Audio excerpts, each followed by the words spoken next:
Good day and welcome to my daily devotional for Thursday, the 10th of December.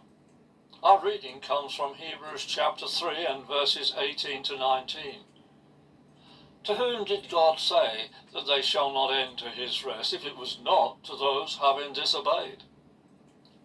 And we see that they were not able to enter because of their unbelief. We may recall that there was a rich young ruler who came to Jesus asking how he might gain eternal life. And Jesus told him that he needed to sell all that he had and to give the money to the poor. We read of this event in Luke 18 and verse 18 onwards. The words of Jesus saddened the young man. It was an instruction that he was not willing to obey. Consequently, he walked away without entering into eternal life. He was unable to trust Jesus to meet his needs if he gave everything away. There was sadness in his heart as he turned away from Jesus. This was because he had no rest in his soul, nor would he until he came to the point of having complete trust in Jesus. His trusting in his own wealth could not bring him to find rest for his soul. His unbelief left him without having eternal life, and he knew it.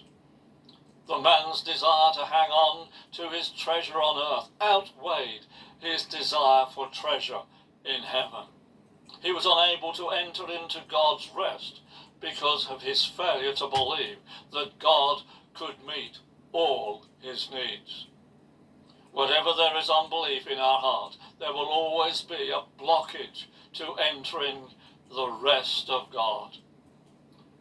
We will not know the peace of Jesus if we do not trust him to meet all our needs.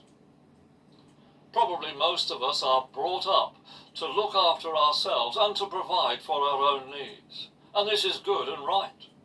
However, there will be times when Jesus leads us along a pathway where we're not able to provide what we need.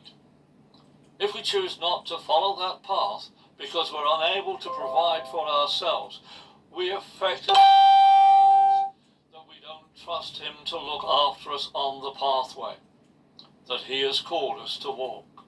This leads to a restlessness of our soul. It leads to us forfeiting the peace of Jesus. The old hymn says, "Trust and obey. There is no other way to be happy in Jesus than to trust and obey." Let us today renew our trust in Jesus.